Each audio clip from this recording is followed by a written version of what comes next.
So this is day one of Welcome to Derry, and it's going pretty well.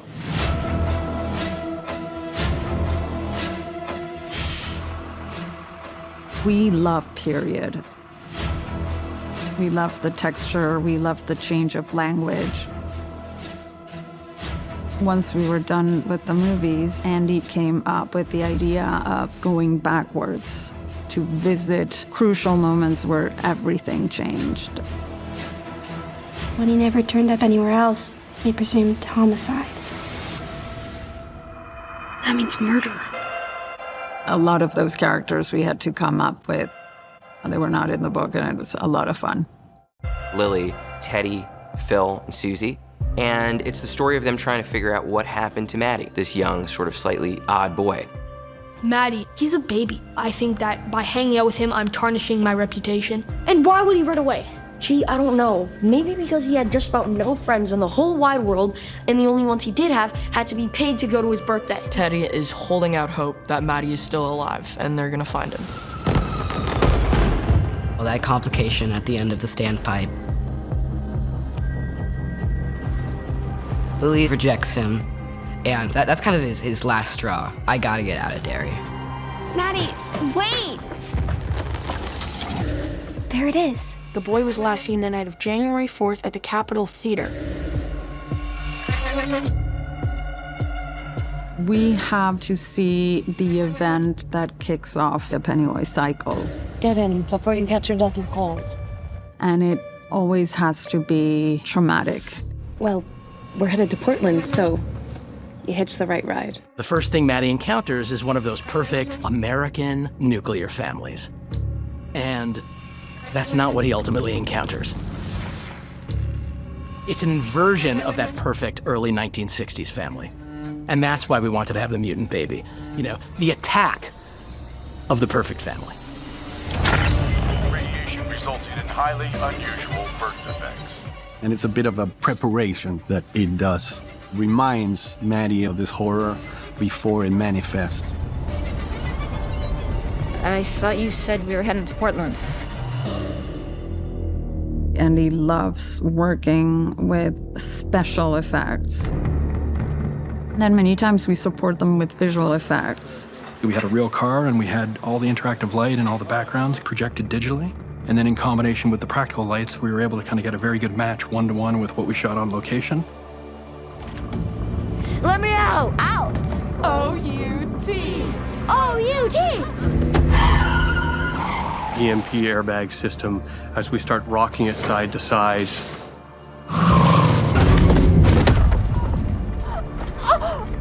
Looks like somebody else wants to get O-U-T! We had to make a false body of the mother. I was in the back seat behind her, and my arm in the belly of the fake body, pushing the baby out. O-U-T! O-U-T! O-U-T! The baby has an absorbed twin. He doesn't have eyes. He has one wing. All these things that are fun to play with.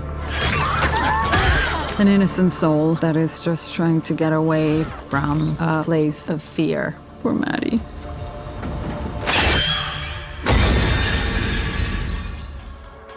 Trouble, trouble, trouble, trouble. I remember that song, and I remember the way they whisper that. And I thought, oh, that's a really creepy way to start the show. Maddie? Wait, what's going on? The first time I read the script, I was hoping that I'd either survive for the entire series or die in a really awesome, gory way. I got what I wanted.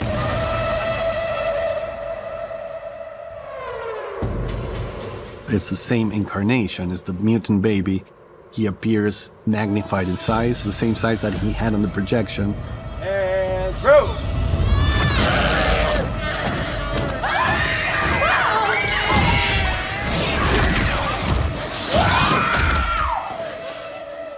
And baby bumps up! The idea is that the baby is the same size as it is on the screen. This baby is now 6 or 7 feet tall. It needed to be 20 feet off the ground, so we had to attach it to a painter's pole. 2, 1, baby! Motion performer on set that's kind of acting out the creature's movements. One of the first ideas in the writer's room was once the audience falls in love with a set of losers, and give them a bit of a quick exit. If the characters that are seemingly our heroes die at the end of episode 1, then no one will ever be safe in this world.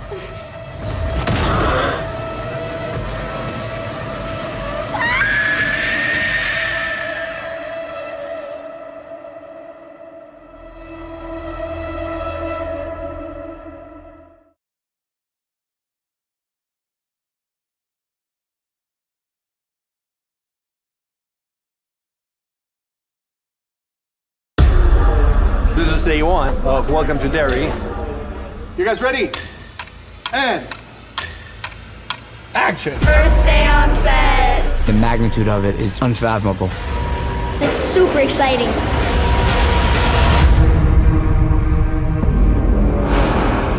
Once we were done with the movies, there were things left that we wanted to tell. Originally, we wanted a prequel movie, but then it evolved into something bigger. Welcome to Derry is based on the interludes of the book. The interludes show you a little morsel of the history of it. I thought if anyone would believe me, it'd be you guys. This story's insane. Look where it's coming from. We are taking those important events and shedding some light around it. Our first season is 1962, which is 27 years before the first film in 1989. Andy came up with the idea of going backwards.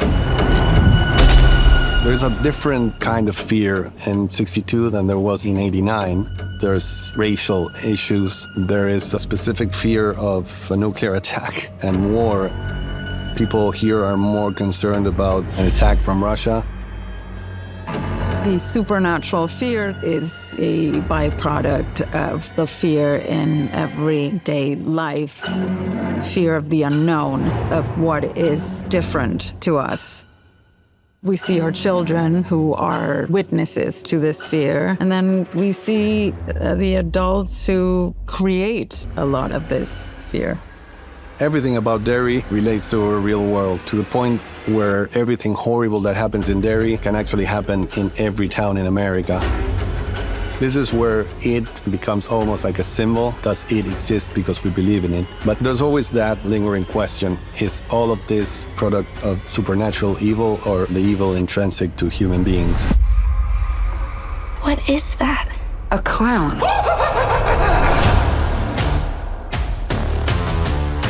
Andy had such a good time working with Bill Skarsgård that being able to also continue to explore Pennywise, but also the man before Pennywise, Bob Gray, that was something that attracted us a lot. Pennywise is such a mystery. We wanted to know more. Telling the story of the indigenous people is very important because they are the ones who faced this evil for the first time. It's a story that is not seen before in the IT movies. Our journey was an inventive path because there are a lot of things that we don't know because they don't exist. In this series, our attempt is to unveil certain of those mysteries, but create some others. This season focuses a lot on the theme of family. The Hanlon family is in the center of the story. Leroy Hanlon is the grandfather of Mike. Mike is one of our beloved characters in Chapter 1. In this series, we tell the story of Leroy as a younger man. We really wanted a prototypical 1962 nuclear family. A staunch father, a military man, a mother who seems on the surface like a stay-at-home mother, but she's got a lot of her own stuff going on. And then you have the son who's very different from the father. It's exciting to explore the life of that family, how they arrived for the first time to Derry. Don't be looking for trouble. There's gonna be trouble anywhere we go. That's the country you swore your life to defend. I love period pieces. I was having The idea of creating this horrific event at the end of episode 1 has to do with the desire to create shock in the audience. No one is safe. In episode 2, we go straight into meeting new characters. I'm Rich, by the way. Will. The characters themselves came out of the social dynamics of 1962. You had Cold War tensions, you had racial divisions, you had fear of change. Richie is a Cuban American living in a country that is suspicious of Cubans because of the Cold War. Ronnie is in the worst of situations because her father is falsely accused of a terrible crime. Get a load of Square Central. Lily is mocked and bullied because she lost her father. Weren't you wearing that sweater yesterday? We see Marge's fear of being left out of the cool girls. And Will, who's a fish out of water because he's the new kid and black in a very white town. The Hanlons arrive in Derry thinking that they're gonna be living a very suburban life, but things don't quite work out like that. Leroy is the poster child of what a man was in the 60s. He is a man that lives to take care of his family. He's strong, forthright, brave, serving in the military and the Air Force. This man is a man of morality, someone who believes that whatever is wrong in the world can only be fixed by what's right in the world. Above all else, he just wants what's best for his family and always leads with that. This thing's amazing! You think your old man doesn't know his own kid? Last present got me was a tie. Will and Leroy definitely aren't the same people. He wants him to be this big, tough military guy. When Will, he just likes science books and he just wants to play with his telescope. So he leans towards his mom a little bit more because she's more accepting of who Will is. Charlotte feels like she's put on the earth to help people, and she's sticking to it, and she's sticking by her husband. She's gonna make the most of where she's been put. I did a montage of exploring Derry. You can feel when something horrific has happened, and you feel that in Derry. There's this patina of like, no, everything's great. And then when I go into the butcher, it was the perfect amount of, okay, everything is polite, everything is neat, everything's tucked in. But then I see boys fighting across the street. Why is no one stopping this? Boys will be boys. And then when I go to break it up, no one bats a lash. Everybody's just like, as if nothing happened, which is strange. It's a lot of fun to me to create these horrors, and each of the characters have their own traumas.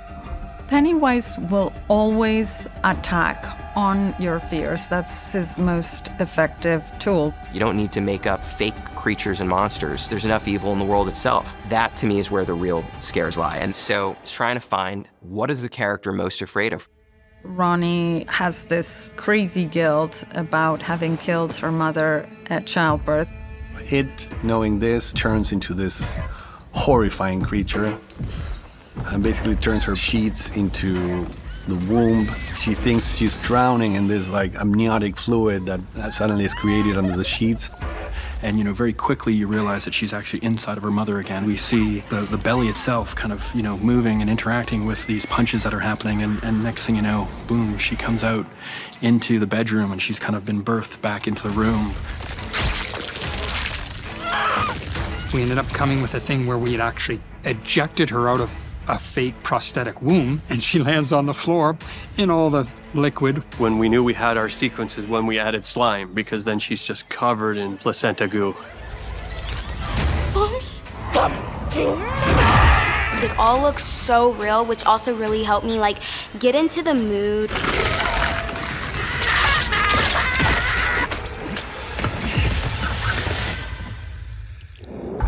The idea of Pickle Dad was intimately related to Lily Bainbridge. Her dad died in a pickle factory accident. She had a mental breakdown and ended up in a mental recovery facility.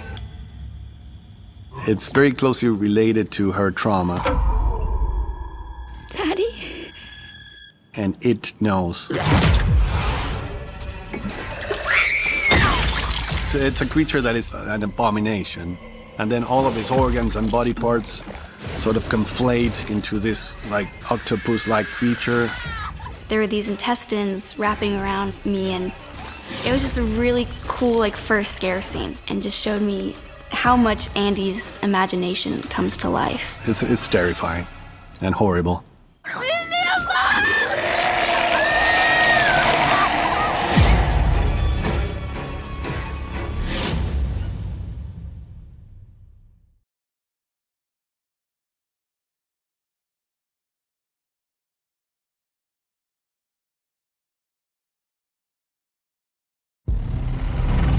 We decided to start episode 3 with a flashback to see the history of it and visit our characters' crucial moments where everything changed. We wanted to present a monster that would be part of the traveling circus or the traveling carnival. First time that he meets the skeleton man is the real skeleton man. Later on, when he gets lost in the western woods, it's the incarnation that it creates to scare Francis Shaw. Run, come on! Also, we wanted to see how the connection between Rose and Shaw was born. What was that thing? Can you keep a secret?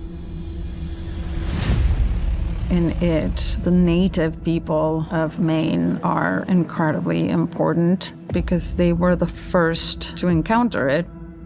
When you meet Rose in 1962, she is now basically a clan mother or a leader within the Children of Maturin. When we see the Air Force going out, the boys are immediately, let's get them the hell off our land. Rose understands it's a big machine and it's something to sit back and watch. You want to stop them?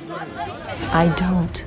Not until I find out what it is they're actually doing out there. So when Francis comes back out of the blue in 1962, I felt in that moment it was back to us 11, 12 years old again.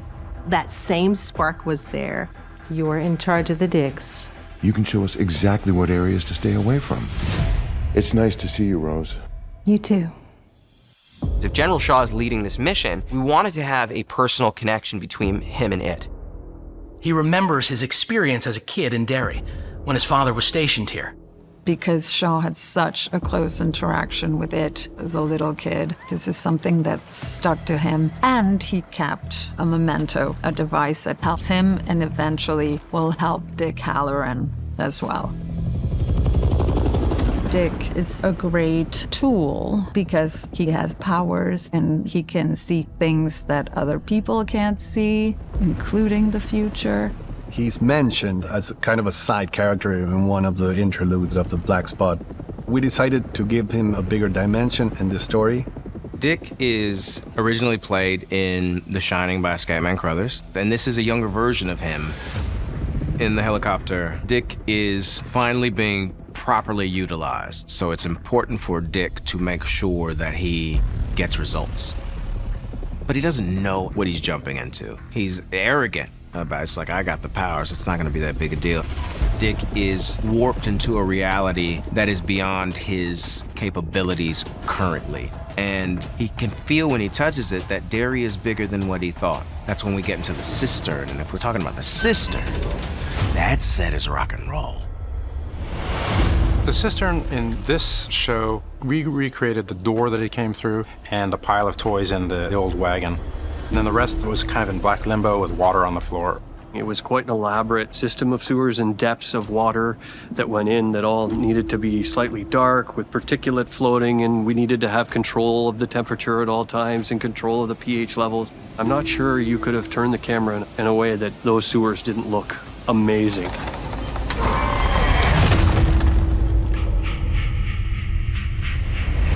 And that's when he first comes upon Pennywise, and he starts to realize he's not in anybody's head, someone is in his head. And he sees the terror of the history of Derry, but then he starts to see the terror of his own life experience in there, and that's when he's like, oh, someone's flipping the channels of my mind, and that's the terror of it all. Oh no, something's better at this than me, and you want me to catch him. I don't see this happening. People only believe what they can see for themselves. How are we supposed to get proof? It all starts with the kids' desire to find an evidence. They come to the conclusion that they have to take a picture of it, which is something that never happened in other iterations of it. Richie comes up with this idea, and in order to conjure an oricha, which is the way he calls it, they have to do a ritual in the cemetery at midnight. He just wants to fit in. He made all that up. That's not true. Making up all this mumbo jumbo? Monsters, ghosts, it's all mumbo jumbo. So you still don't believe me? I guess it didn't really work as planned.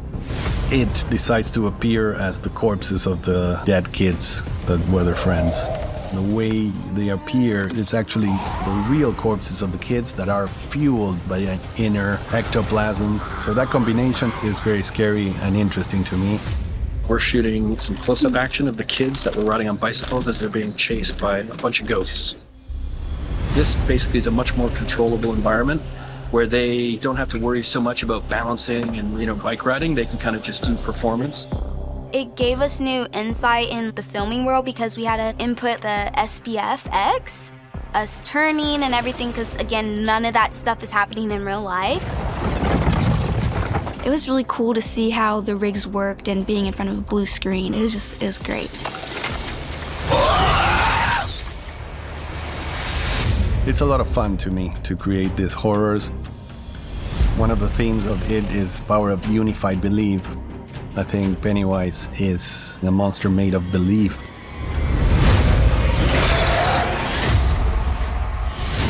What is that? A clown.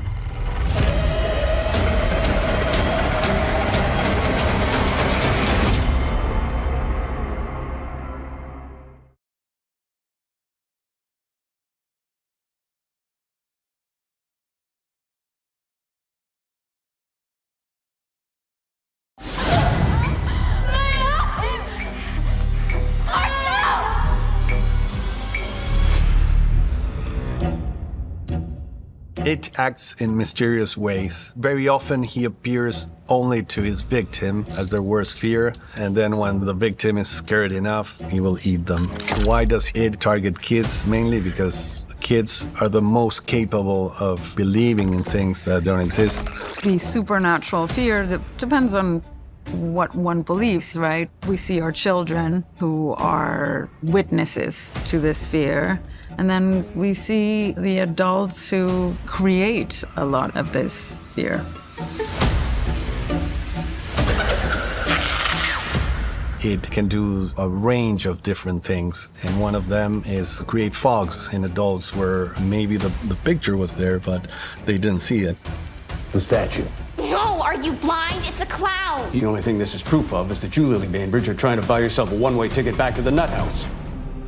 And the fog of Derry is the way that its existence in that town affects all the grown-ups. They see horrible things, kids go missing, and no one panics. What it does for it is it allows it to have its feeding cycles without any meaningful resistance. The fog is a byproduct of fear. So rather than facing the monsters, people simply forget. Each of the characters, they have their own traumas. So the horrors that appear in front of them are a reflection of their own personal fears. Will is terrified of the image of his dad on fire. It uses this to season his fear. For that sequence, we built a robotic fish that could swim, and we had to keep it on a line so it didn't disappear down the river, but we could have it swim in a circle around their feet through the rocks. You just see an arm come out of the water and grab him and pull him in. So we just have a burnt arm, like a glove, slip-on glove, because I had to be on a stunt double that was underwater that could reach up and grab Will. That scene, I'm telling you right now, was probably the coldest I've ever been in my life. I wasn't even really focused on the burnt arm that was at my display. Like, it was just so cold. And I had to act like I wasn't shivering in it. They pulled me under! Wait, what the? With you! You gotta relax, you're not making any sense. It's the truth! Calm down! Leroy wants to believe the things that Will is explaining to him are happening, but it's outlandish. Leroy, he's a military man. He knows about the horrors of war, but even if I can't see what he's seeing, I can see the fear in my son's eyes, and that's enough, I think, to get any parent's attention. There's something here. In Derry. Something bad. All right, no more running around till I find out what's going on around here. What? School and back, and that's it. Mom! I've been playing Charlotte as someone who knows, but not knowing, not being able to name it. There's this energy that's pernicious. Something's afoot. This business with the missing kids, do I need to be concerned? Rose does this thing with her eyes that's just so penetrating, like she can see things. And I think Charlotte's wise enough to know this woman knows something. You know the story about the monster in the Western Wood? The Galoo? All the kids know that story. For me, it was very important to give protagonism to the people that lived in Maine in ancient times and that is still living in Derry. They were the first to encounter it because they were living in the land before anybody else. They have a lot more knowledge about its meaning, rules, and logic. They stay away from it. The white men, not so much. I was actually really surprised at some of the parallels between how it is whatever you are afraid of and the horrors that the introduction of white settlement and religion actually has done in real life to indigenous populations. It started to expand because he could get more food thanks to the settlers that were walking into the Western Woods, the forbidden zone of this people for centuries. What the indigenous people created was a cage around it. If it wasn't for the indigenous people, it would have taken over the world. Our young Indian friend, Tanya was his name, he knows the location of exactly what we're looking for, but he refuses to answer our questions. So Airman Halloran is going to answer them for us. Tanya has a duty to do, and he is in this secret society, the Children of the Maturin, and this society is there to protect people of the entity It. When he first meets Tanya, it's for Dick to do the same thing he did to Leroy. Get in his head, find the key, solve the puzzle. Should be easy peasy, but he sees me as just a military guy, spits in my face. He did it a lot. I didn't like it. And I think Dick recognizes a bravery and courage in this guy who has no powers. He just is holding tight to something in his head. Remember, this is our entire lives as the children of Materna are to watch those pillars, guard the knowledge around that cage. Seeing 1962 and then going back into generations before then and seeing the connection between those relatives is a really powerful thing. So within that, allowing a person to step into our experience and feel the deep, deep anxiety that we've been doing this for hundreds of years, and you're gonna come in and threaten that. Where are they now? The pillars. You can tell me. People are going to feel a bit of the genetic trauma that we carry as Indigenous people.